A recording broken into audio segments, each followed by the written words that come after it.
Boo. Yeah, good morning. Yeah, there's the smell of a skunk around here. I better not run across that. Ugh. Anyway. Yep, economics, I guess. Don't really want to do it, but gotta talk it. Alright, so Nick did a pretty bad 15-minute video. I don't know, it's a pretty long video, but it was just so scattered. Kind of defining the bulk of the problem, which is all this wound up debt thing. But he did it in kind of a strange way. But the bottom line is that, yeah, everything was built on this unsustainable curve of growth.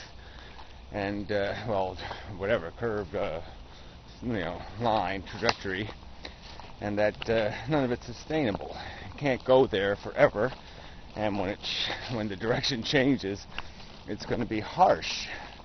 Because it's been magnified over years, decades of bad behavior. That was not, none of it was paid for. It was really just playing with a credit card and just saying, if you got a credit card that said you don't have to pay it for 5 years, yeah, so you just live for 5 years and then you're dead. And that's what this comes down to. But let's figure out what it's made out of. And so he implies, he always says the word fractional reserve banking as if, there's the chicanery there, that's the core problem, is somehow the fact that banks lend deposits. That's fractional reserve banking. Yes, when a bank lends out the money you deposit, that's fractional reserve banking. There's no other kind of banking. You don't need banks without fractional reserve. You're not going to have any interest payments, so no one's going to deposit their money anymore, because we don't need vaults anymore. They're just not as important as they used to be. I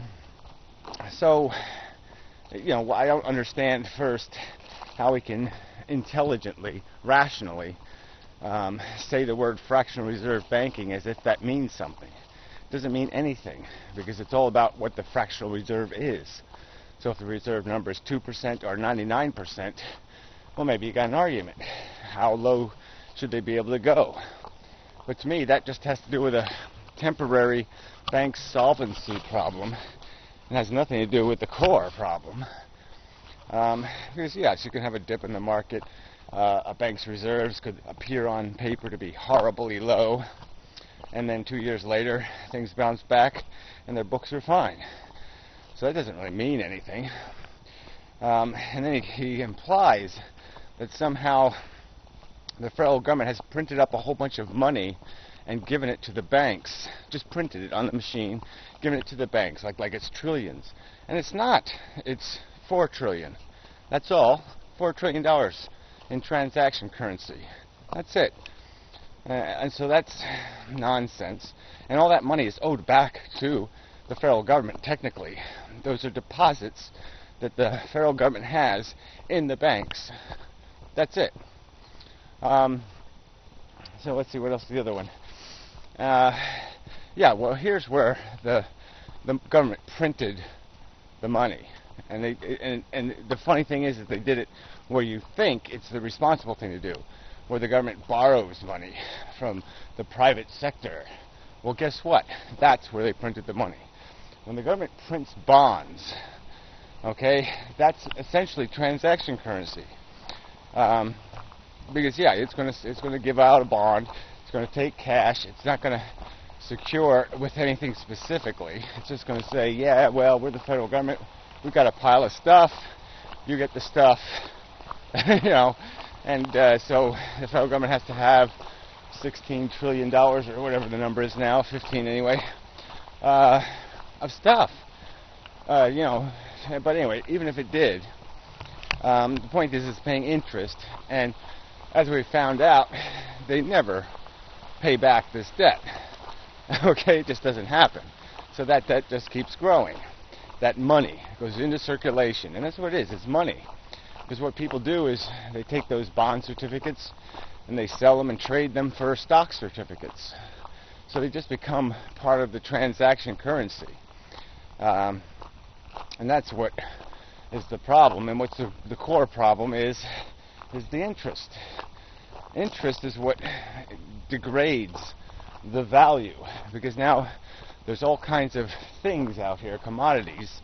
Like it's like all of a sudden, if I own this rock, and all of a sudden that rock went from doing nothing to being a debt rock, where now I had to pay $5 a year, for borrowing that rock did.